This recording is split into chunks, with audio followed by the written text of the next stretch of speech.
اللہ نے زمین پہ مختلف جاندار پیدا کیے، نباتات، حیوان، انسان، ہر جاندار کے لیے ایک ضابطہ حیات بنایا۔ حیوان اپنے بچوں پہ جنسی تشدد نہیں کرتے، انسان اپنے بچوں پہ، دوسروں کے بچوں پہ جنسی تشدد کرتے ہیں۔ کیا ہم انسان ہیں؟ یہی ہم آج ڈسکس کریں گے اس پلیٹ فارم پہ کہ بچوں پہ تشدد اور جنسی تشدد یہ کون کرتا ہے۔ میرے ساتھ ڈاکٹر صداقت علی، صداقت کلینکس، جو ایڈکشن اور الکوہولزم پہ کام کرتے ہیں، یہ ہے جی ہمارے پینلسٹ۔ اور میرا پہلا سوال ڈاکٹر صاحب آپ سے ہے کہ میں نے کہا کہ انسان اور جانور ان میں جو فرق ہوتا ہے بیہیویئر کا ہوتا ہے، تو ہم انسان تشدد خاص طور پہ بچوں میں، جو بچوں پہ جنسی اور دوسرا تشدد ہوتا ہے، یہ ہم کیوں کرتے ہیں؟ دیکھیں، انسان بھی بیسیکلی ایک جانور ہی ہے جو ایولیوشنری پروسیسز میں سے گزر رہا ہے، اور انسان ترقی کرتے کرتے بہتری کی منزلوں کی طرف جا رہا ہے، جبکہ جو جانور ہیں ایک عام سینس میں وہ ویسے کے ویسے ہی رہتے ہیں، ان میں کوئی ایولیوشنری پروسیسز نہیں چل رہے۔ انسان اور جانور کا فرق کئی معنوں میں آپ دیکھ سکتے ہیں، جیسے انسان نشہ کرتے ہیں، جانور نشہ نہیں کرتے، اور انسانوں کے اندر یہ جو کمزوریاں یا جبلی کمزوریاں جنہیں آپ کہا جا سکتا ہے، وہ رکھی ہیں اللہ تعالیٰ نے، اور اللہ تعالیٰ چاہتا ہے کہ ہم اس پہ اوورکم کر کے ان کو بہتر شکل اختیار کریں۔ پیدائش سے لے کر موت تک کا سفر اصل میں ہمارے لیے ایک بہتری کا سفر ہونا چاہیے، ورنہ دنیا میں آنے کا مقصد ہی کوئی نہیں۔ یہ جس موضوع کو آپ نے چھیڑ دیا ہے، یہ بڑا یہاں انٹچیبل موضوع ہے۔ ہمارے معاشرے میں آفیشلی بہت ساری چیزیں ایگزسٹ ہی نہیں کرتی۔ ہمارے معاشرے میں الکوہل ایگزسٹ نہیں کرتی۔ ہمارے معاشرے میں بچوں کے ساتھ جنسی رویے، بچوں کے ساتھ غلط جنسی رویے اپنے لوگوں کی طرف سے آفیشلی ایگزسٹ ہی نہیں کرتے۔ لیکن حقیقت یہ ہے کہ دنیا کے تمام معاشروں کی طرح، جن میں ویسٹرن، امریکن یا مڈل ایسٹ کے یا یہ جنوبی ایشیا کے جو ممالک ہیں، تمام معاشروں میں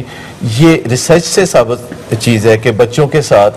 یہ جنسی رویے کیے جاتے ہیں، اور یہ زیادہ تر بچوں کی اس عمر میں کیے جاتے ہیں جب ان کو بالکل سینس نہیں ہوتی کہ وہ پیار اور محبت کے رویے اور جنسی رویے میں کوئی فرق جان سکیں۔ عموماً 3 سے 4 سال کی عمر تک ایسے لوگوں کی طرف سے غلط جنسی رویے اختیار کیے جاتے ہیں جنہیں در حقیقت بچوں کا نگران یا محبت کرنے والا یا پروٹیکٹر ہونا چاہیے۔ ڈاکٹر صاحب، جس عمر پہ، ایک تو مجھے یہ بتائیں کہ کون سی عمر ایسی ہے بچوں کی جو بہت ونربل ہوتی ہے، جس پہ زیادہ تر تشدد ہوتا ہے ان پہ، اور جب ہوتا ہے تو کیا انہیں سمجھ آتی؟ پہلی بات تو یہ ہے کہ یہ تقریباً 2.5 سے لے کے 4 سال کی عمر تک بچوں پہ یہ جو جنسی تشدد ہوتا ہے، جسے وہ سمجھ ہی نہیں پاتے، کیونکہ وہ اس عمر میں خاص طور پر بڑوں کی طرف سے ملنے والے پیار اور مولیسٹیشن پہ وہ فرق نہیں کر سکتے، اور اس عمر میں ہونے والے جنسی تشدد کے ظاہر ہے پھر بعد میں ساری زندگی برے اثرات بھی نہیں ہو سکتے۔ لیکن جب بچہ ذرا ہوش و حواس پکڑتا ہے اور وہ یہ سمجھنے لگتا ہے کہ یہ جو میرے ساتھ کسی نے کیا، یہ محض ایک ماں باپ جیسا پیار نہیں تھا، بلکہ یہ کچھ بڑی گندی بات تھی، تو اس کے اثرات، اس کے جو سائے ہیں وہ بہت لمبے ہوتے ہیں، یہ پوری زندگی تک چلتے ہیں۔ چاہے جائے کہ اس کے بعد کسی سٹیج پہ ان کو کاؤنسلنگ مل جائے اور وہ اپنے آپ کو ایکسیپٹ کر سکیں، در حقیقت وہ اپنے آپ کو ریجیکٹ کر دیتے ہیں، اور ایسے لوگوں میں پھر بہت سے مسائل پیدا ہوتے ہیں، حتیٰ کہ وہ دوسرے لوگوں کی نسبت 2.5 گنا زیادہ مجرمانہ سرگرمیوں میں جا سکتے ہیں، اور ان کے اندر ڈرگ ابیوز کا رجحان بھی 3.5 گنا زیادہ ہوتا ہے ہم لوگوں کو۔ اس لیے ڈاکٹر صاحب تاکہ وہ چاہتے ہیں کہ وہ ایک اور سٹیج میں رہیں جہاں وہ یہ ریالٹی بھول جائیں کہ یہ ان کے ساتھ ہوا تھا۔ دیکھیں، در حقیقت وہ یہ سمجھنے لگتے ہیں کہ یہ کوئی ان کا اپنا قصور تھا۔ ٹھیک، وہ سمجھ لیتے ہیں کہ وہ تھے ہی اسی قابل کہ انہیں اس قسم کے سلوک کا نشانہ بنایا جاتا، اور پھر وہ اپنے آپ سے بھاگتے ہیں۔ شامین، آپ نے بتایا تھا پروگرام شروع ہونے سے پہلے کہ آپ نے کچھ سٹڈی کی تھی، جب آپ میرا خیال میں ریسرچ کر رہی تھیں اپنے پیپر کے لیے؟ میں جی الحمدللہ ہوں تو چاہے انٹیریئر ڈیزائنر، بٹ بیسیکلی میں نے ماسٹرز کراچی یونیورسٹی سے کیا تھا 1982 میں، اور جو میرا تھیسس ٹاپک تھا وہ ہاسٹل بوائز اینڈ گرلز کی لائف تھی. اس میں جب ہم نے زیادہ ڈیٹیل میں ریسرچ کیا، وی فاؤنڈ آؤٹ کہ ان کے مطلب ایک زمانہ تھا آج سے 20 سال پہلے لوگ بچوں کو سمجھتے تھے ایجوکیشن کے علاوہ they don't deserve any attention.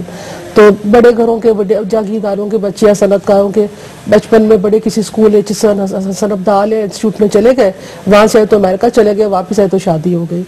تو ان لوگوں کی سائیکالوجی جو تھی اٹ واز اے ہش ہش ایشو. تو اتنا مطلب ہم اس میں وہ کر نہیں سکتے تھے، بٹ ہم نے جب یہ اسٹڈیز کی discovered that basically all these people who think that they are very brave اور intelligent successful, most of them husband اور wife, they were not personality wise or mentally they were not a balanced people. تو جب میں نے 3-4 personally I mean case studies history کی، اور especially they were my relatives, you will be surprised to know, and ان کا تھوڑا میں نے کیا تو I found out in their childhood they were abused by personal domestic servants. یعنی ان کے ملازموں نے ان کے ساتھ زیادتی کی، اور ان کے personal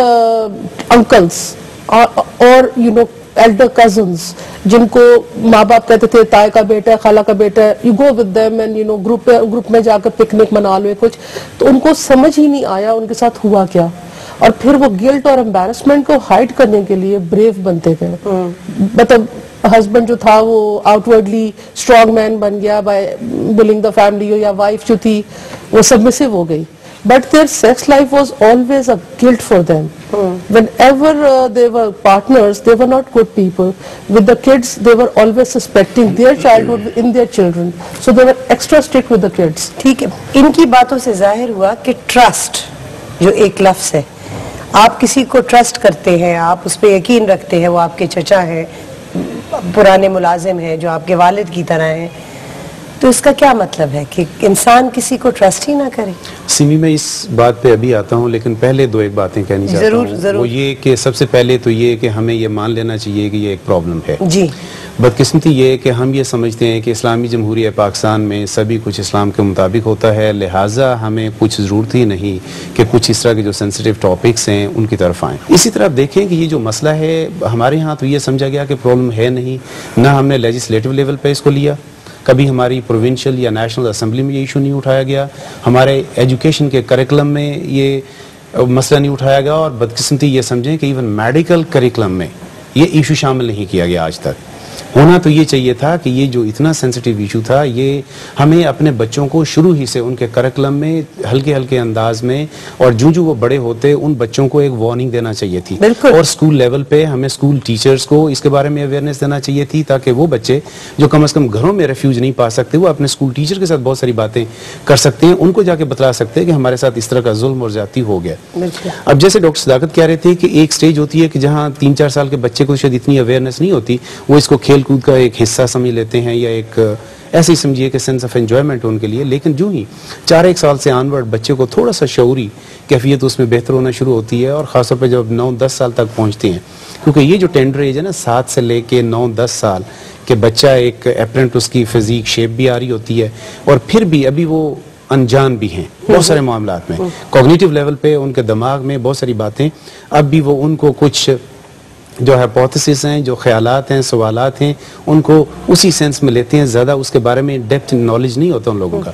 تو یہ وہ جو ٹینڈر ایج ہے جس میں موصوفہ کہہ رہی ہیں کہ ٹرسٹ کرنے والے لوگ سین پہ آ جاتے ہیں. ظاہر ہے کہ آپ کے چانسز زیادہ ابیوز کے وہیں پہ ہوں گے جہاں پہ ایسے لوگوں کے ساتھ انکاؤنٹر ہوگا جن کے ساتھ پیرنٹس کا ٹرسٹ ہے. تو اس پوائنٹ آف ویو سے میرا خیال ہے کہ یہ بڑا سینسیٹیو ایشو، اور انہوں نے بڑی اچھی بات کی کہ ہمیں ہر طرح سے کھلی آنکھوں اور اپنے دل اور دماغ کو سمجھ اور بوجھ میں لاتے ہوئے